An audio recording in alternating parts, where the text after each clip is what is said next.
ಹಾಸ್ಯ ನಟ ರಂಗಭೂಮಿ ಕಲಾವಿದ ರಾಜು ತಾಳಿಕೋಟೆ ಉಡುಪಿಯ ಖಾಸಗಿ ಆಸ್ಪತ್ರೆಯಲ್ಲಿ ಹೃದಯಾಘಾತದಿಂದ ನಿನ್ನೆ ನಿಧನರಾಗಿದ್ದಾರೆ. ಶೈನ್ ಶೆಟ್ಟಿ ಅಭಿನಯದ ಹೊಸ ಚಿತ್ರದಲ್ಲಿ ಕಳೆದ 2 ದಿನಗಳಿಂದ ಉಡುಪಿಯಲ್ಲಿ ರಾಜು ತಾಳಿಕೋಟೆ ಶೂಟಿಂಗ್ನಲ್ಲಿ ಭಾಗಿಯಾಗಿದ್ದರು. ಈ ವೇಳೆ ಅವರಿಗೆ ಎದೆ ನೋವು ಕಾಣಿಸಿಕೊಂಡಿದೆ. ಕೂಡಲೇ ಅವರನ್ನು ಮಣಿಪಾಲ್ ಆಸ್ಪತ್ರೆಗೆ ದಾಖಲಿಸಲಾಗಿತ್ತು.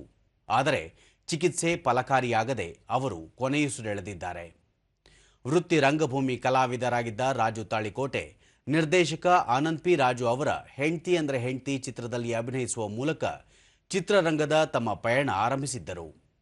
ಯೋಗರಾಜ್ ಭಟ್ ಅವರ ಮನಸಾರೆ ಚಿತ್ರದ ಅವರ ಅಭಿನಯ ಜನಮನ್ನಣೆ ಗಳಿಸಿತ್ತು. ಮನಸಾರೆ, ಜಾಕಿ, ಸುಗ್ರೀವ, ಮೈನಾ ಹೀಗೆ 35ಕ್ಕೂ ಅಧಿಕ ಚಲನಚಿತ್ರಗಳಲ್ಲಿ ಅವರು ಅಭಿನಯಿಸಿದ್ದಾರೆ.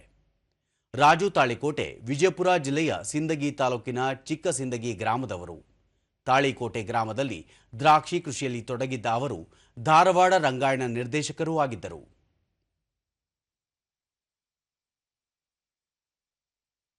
ರಾಜು ತಾಳಿಕೋಟೆ ಅವರ ನಿಧನಕ್ಕೆ ಗಣ್ಯರು ಸಂತಾಪ ವ್ಯಕ್ತಪಡಿಸಿದ್ದಾರೆ. ಕೇಂದ್ರ ಸಚಿವ ಪ್ರಹ್ಲಾದ್ ಜೋಶಿ ಉತ್ತರ ಕರ್ನಾಟಕ ಭಾಗದ ಮೇರು ಕಲಾವಿದರಾಗಿ ಉತ್ತರ ಕರ್ನಾಟಕದ ಭಾಷಾ ಸೊಗಡನ್ನು ಪಸರಿಸಿದ ಒಬ್ಬ ಶ್ರೇಷ್ಠ ನಟನನ್ನು ಕಳೆದುಕೊಂಡಂತಾಗಿದೆ ಎಂದು ಕಂಬನಿ ಮಿಡಿದಿದ್ದಾರೆ. ಹಲವು ಚಿತ್ರಗಳಲ್ಲಿ ತಮ್ಮ ಹಾಸ್ಯ ನಟನೆಯ ಮೂಲಕ ಕನ್ನಡಿಗರ ಮನರಂಜಿಸಿದ್ದಾರೆ. ಪಂಚರಂಗಿ, ಲೈಫು ಇಷ್ಟೇನೆ ಸೇರಿದಂತೆ ಹಲವು ಚಿತ್ರಗಳಲ್ಲಿ ಅತ್ಯದ್ಭುತವಾಗಿ ನಟಿಸಿದ ರಾಜು ತಾಳಿಕೋಟೆಯವರ ನಿಧನದಿಂದ ಚಿತ್ರರಂಗಕ್ಕೆ ತುಂಬಲಾರದ ನಷ್ಟ ಉಂಟಾಗಿದೆ ಎಂದಿದ್ದಾರೆ.